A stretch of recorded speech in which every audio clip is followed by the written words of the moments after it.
Deadpool, you know what this movie's about, don't you?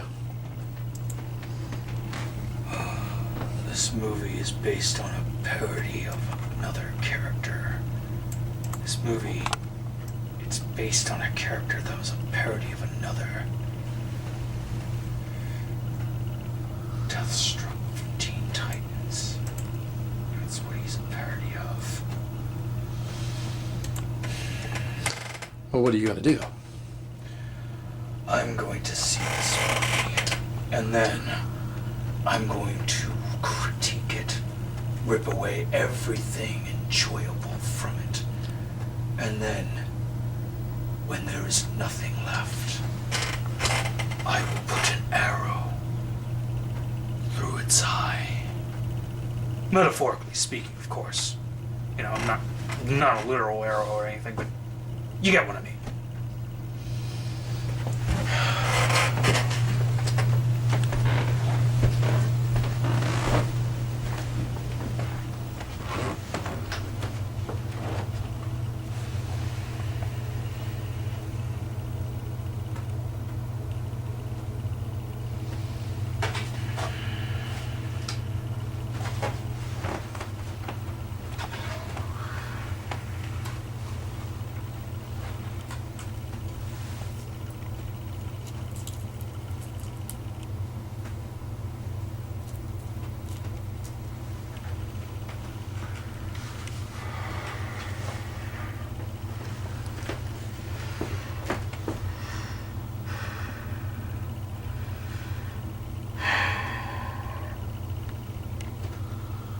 I keep my promises!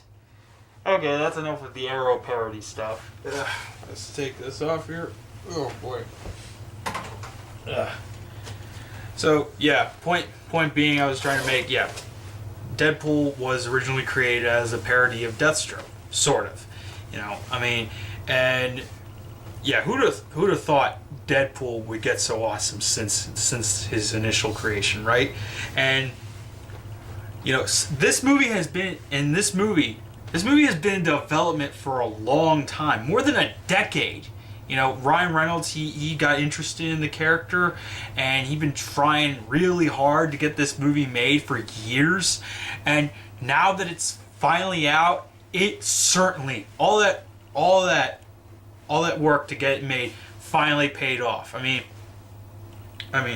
first we got that little intro to Deadpool from the X-Men movies in X-Men Origins Wolverine, and well, a lot of people weren't too happy about that.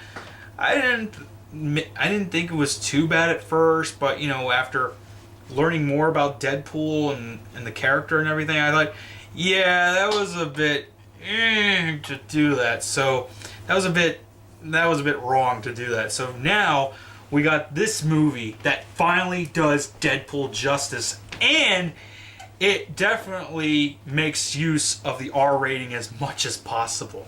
This movie is friggin' awesome. I saw it 3 times already. 3 times. I saw this movie 3 times. I saw it when it came about, like, sort of the day before it came out.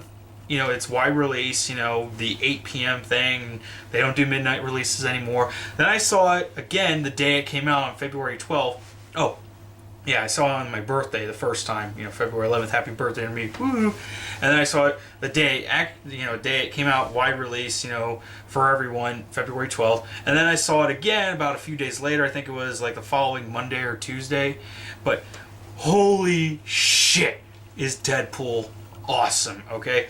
I mean, it has got good direction, you know, especially from a guy, you know, in his directorial debut. And yeah, this is from a visual effects guy, Tim Miller, and he does phenomenal work with almost everything here. You know, not just the directing, but and of course the visual effects work, and you could just tell from the opening credits, you know, how it just makes fun of the whole, you know, the crediting the actors and everything.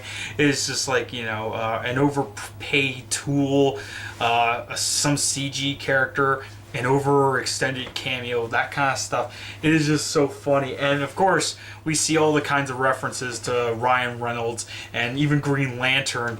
It's just I can't. It is just so friggin' awesome. I keep saying that so many friggin' times. Awesome. And I love Deadpool. Okay, I love Deadpool. I mean, I may not have been as much of a hardcore fan as other people I know, but I love Deadpool. I mean, I'm wearing the Deadpool shirt for crying out loud. I mean, I have issues, and this is probably one of my favorite Deadpool shirts. Deadpool, and again, this one stays really faithful to the character and everything. You know, the costume, the mannerisms, the humor, the breaking the fourth wall. It does, of course, have because this is a Fox leased Marvel movie, it has to be tied. And you know, Deadpool is kind of an X-Men character. This, of course, sort of ties in with the X-Men movies. And it's funny how this movie pokes fun at that too. You know, McAvoy or Stewart. I always get those timelines confused. Again, the fourth wall jokes are funny and seemingly endless. You know, whatever kind of fourth wall joke you think Deadpool will make, he will make it. And of course, there's plenty of talking to the camera moments. You know, ever seen 127 Hours? Spoiler alert. Hey God, are you there? It's me, Margaret. And there's even like another sort of a fourth wall break inside a fourth wall break, however you call it. 16 walls. You know, when he's doing a flashback and he's breaking the fourth wall and he's aware it's a flashback. Oh boy. And again, of course, this being an R-rated comic book movie, and it's Deadpool, and Deadpool is known for wacky, funny, actiony, comic booky fun. This is just, you know, it goes off. It takes full use of the R rating and everything, and I'm so glad that they did that, because if this movie didn't have the R rating, it probably may not have been as good. We probably may not have gotten as much high octane action that we would have gotten, maybe, or you know, not as much blood and gore, and of course not as much sex and boobies and all that stuff, right? so yeah, this movie is like a bunch of different kinds of stories mixed together. You got the superhero story, you got the superhero origin story, you got the love story, revenge story, horror story, I guess. And, you know, so this movie, it's about Deadpool, of course. I mean, gee, what giving that away. Anyway, so the movie is about Deadpool, aka Wade Wilson, the merc with a mouth. You know, he's a guy, he's a soldier who got experimented on and given superhuman powers of healing and heightened reflexes and strength and all that. And of course, healing. Did I say healing factor? I think I said healing factor. Anyway, so he gets experimented on, and he wants to get revenge on the guy who did this to him, Francis, aka Ajax. And you know, Ajax does seem like a bit of a kind of a generic villain here, but again, he's kind of fitting for this movie, given the tone. You know, given the action tone of this film. And this movie is certainly well written, because you know, the dialogue, you know, you just love all the words that come out of them. You know, how they're so funny and witty, but you know, they're very vulgar too. How they mix all that in here. I mean, did Joss Whedon write this? No. It was the writers of Zombieland. Of course, the writers of Zombieland would write this. This pretty much is in their wheelhouse. So yeah, but then of course we get all the flashbacks and stuff, you know, from present day of Deadpool going on his quest for revenge against Ajax to his, you know, pre-Deadpool life as Wade Wilson, you know, beating up stalkers and all other kinds of unruly guys for girls that are getting abused and stuff. And then of course we see Wade Wilson meet with Vanessa, who is played by Marina Barkar. Focus here, Phil. Focus.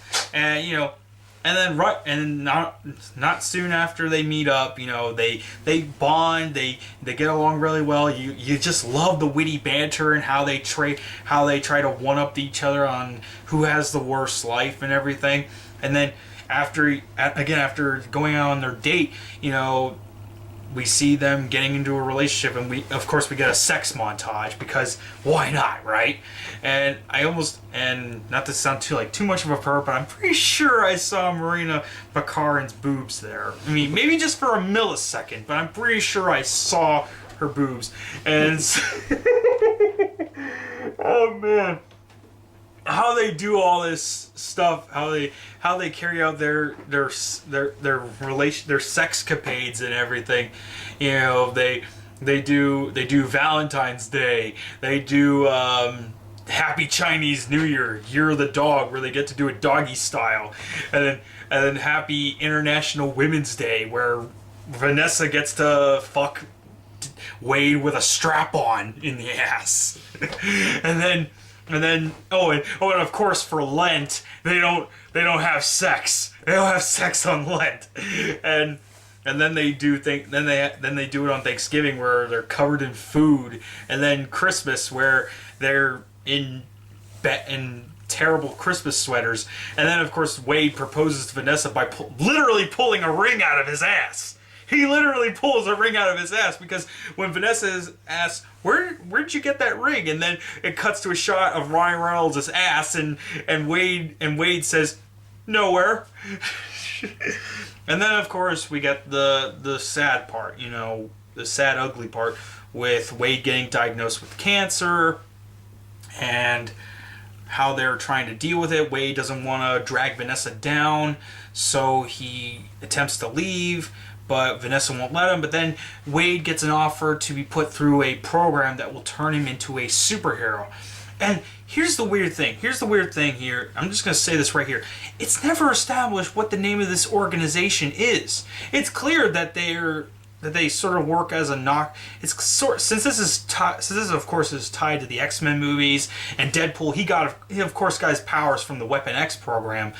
It's never established what the name of this organization is, because Ajax says this is not government funded or anything. They're working, but clearly, of course, they're working some kind of black market thing where they sell off superhuman power. They sell off superhumans that they create to the highest bidder for, you know, the mercenaries and stuff.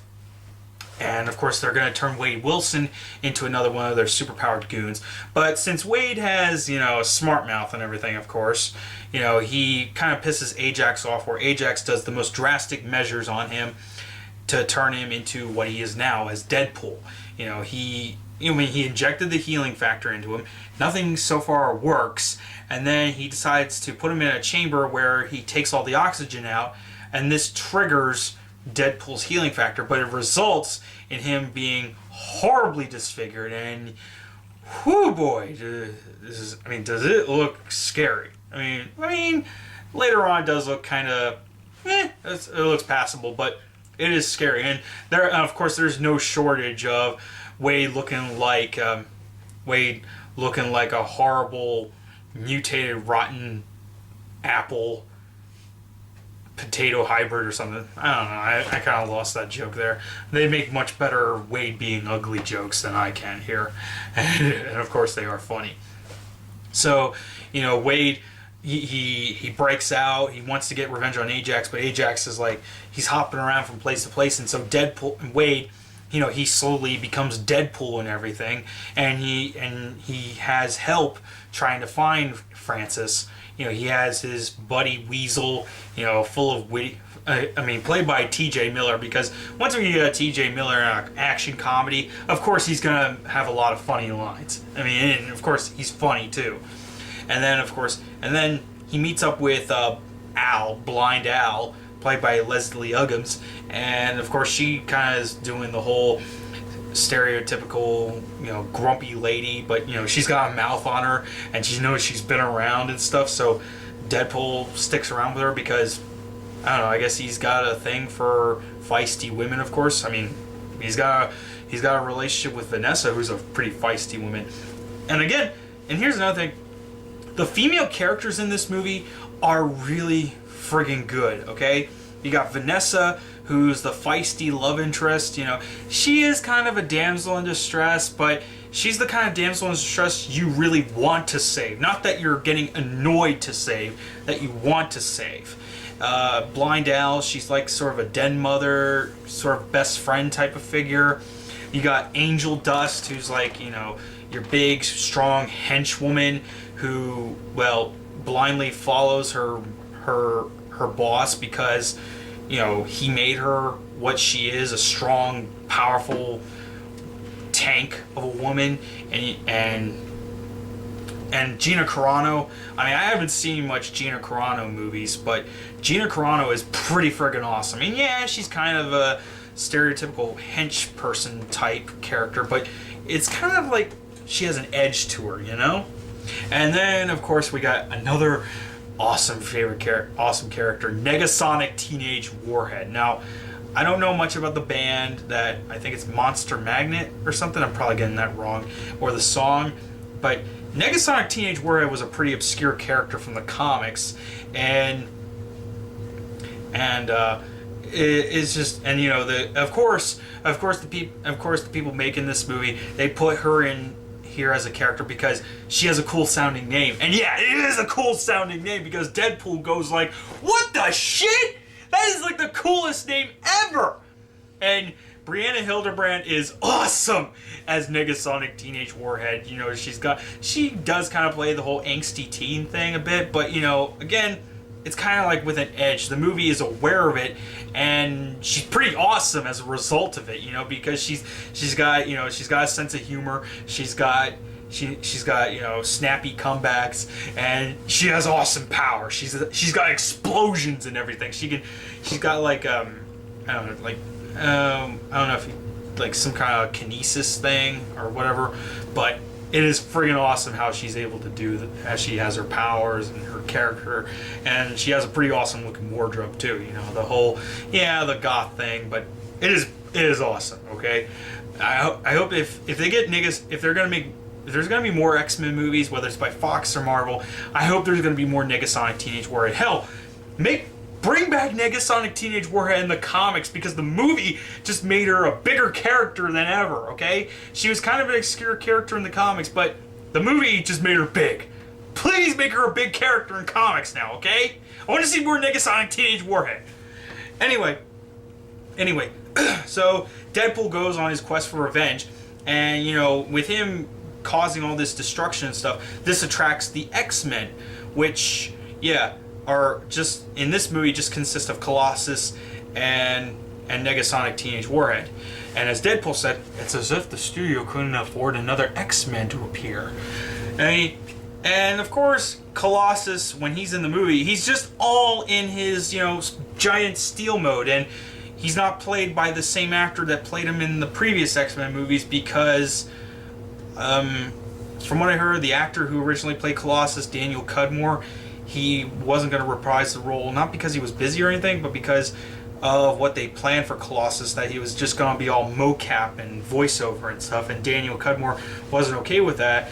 And it kind of sucks that he couldn't return, because, while he was kind of a silent, while Colossus in the previous movies was sort of like a man of few words type of character, I thought he was pretty cool. And Days of Future Past, that was a pretty cool Daniel Cudmore. That was like the best that we got to see a Colossus in that movie. And shame that didn't get to happen further in Deadpool. We didn't get to see Daniel Cudmore as Colossus in Deadpool. But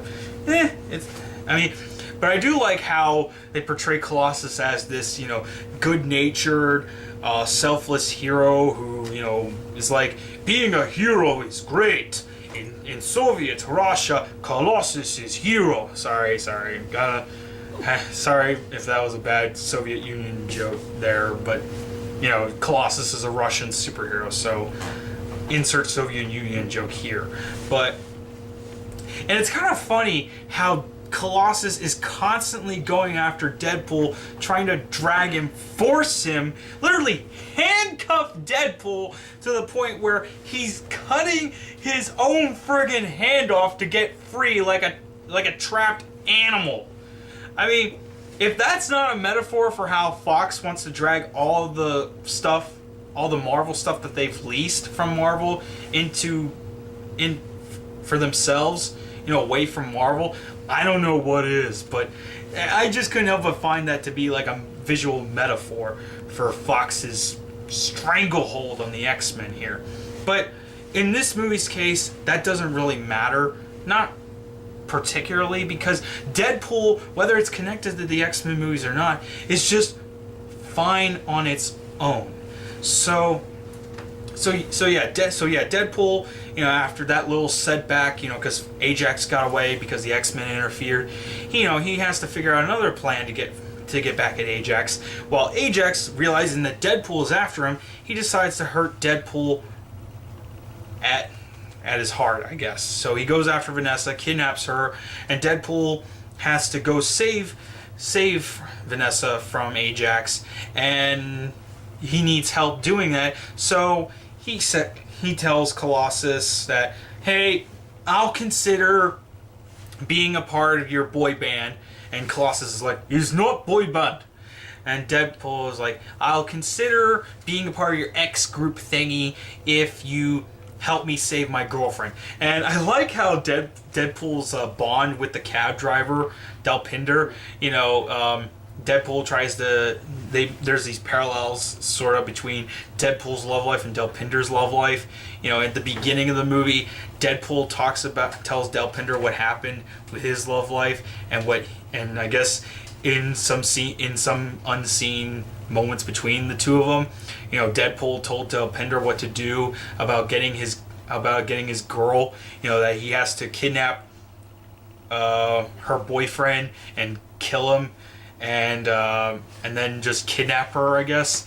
It's just funny how that goes out. Deadpool is just so okay. It's just giving Delpinder sort of the funniest yet also the worst kind of advice you could give in order to get your girl. But I mean, in this movie's case, it works, I guess. And of course, we get the big epic fight between Deadpool, Colossus, and Negasonic Teenage Warhead versus Ajax, Angel Dust, and all of their goons. And of course, Bob is there. Bob, agent of Hydra. Of course, they couldn't because this is not exactly Marvel Disney movie here. This is Marvel Fox. They couldn't exactly use Hydra. But here's the funny thing. I'm pretty sure their base of operations, wherever it is, whatever it is, that was a friggin' helicarrier, okay? That was a friggin' helicarrier, a shield helicarrier probably, an abandoned shield helicarrier or something that Ajax was using to make his soldiers. That was a friggin' helicarrier. So are Marvel and Fox trying to come to an agreement here? Are we going to be seeing X-Men characters appearing in future Marvel Cinematic Universe movies? Who knows? But the scene was pretty friggin' awesome. Colossus and Angel Dust get into a fight. Angel Dust at first kicks Colossus' ass, and then Negasonic Teenage Warhead goes after Angel Dust, knocks her back a peg, and then it's back to Angel Dust and Colossus fighting each other while Deadpool is like just mowing down. Yeah! He's just mowing down all of Ajax's goons with his katanas, except he doesn't kill Bob, I guess, hopefully not. And then he lets Bob live because, they were pals, that had a mission in Jacksonville or something. And then Deadpool goes up, and it's the big epic fight between him and Ajax. We're seeing them, using all kinds of moves, be it CG or practical, whatever. And then finally, the helicarrier sort of gets like blown up because of Negasonic Teenage Warhead and all that. And then finally, Ajax is like, and Deadpool's got Ajax where he wants him, and Ajax is like, I wasn't really ever gonna, that cure I told you about, yeah, there's no cure for you. There's no cure for you, ugly mug. And Deadpool's like, oh, you son of a, and Colossus is like, being the buzzkill here, Colossus is like, don't do this, Deadpool. If you shouldn't kill the man, you have potential to be hero and blah blah blah. And Deadpool just shoots Ajax in the head, and Deadpool's like, yeah, if being a hero means letting those assholes like him live, then yeah, maybe I'm not fit for it. And so we get to see the reunion between Deadpool and Vanessa. You know, Vanessa's pissed that Deadpool left, and Deadpool explains, and he's sorry for what happened. And then we get to see the nice, cute little reunion. You know, Vanessa pulls off Deadpool's mask, and it's Hugh Jackman's face. No, it's not. It's really Deadpool stapling a picture of Hugh Jackman to his face. And, you know, they pull it off, and then, you know, Vanessa says, you know, after some adjustment and a lot of drinks, it's a face that I'd love to sit on. Oh, and then they start making out. Deadpool does some more fourth wall breaking, and, you know, says, let's pan out and play some Wham. I'm never gonna dance again. Guilty feeling, got no rhythm. And the credits, you know, they just played a Careless Whisper, and all these other songs that we get to see happen. And then we, of course, this being a Marvel movie, whether it's Fox or Disney, a Marvel movie tends to have post credits, and we see Deadpool in a bathrobe, you know, Ferris Bueller style, saying, "What are you doing here? The movie's over. Go home."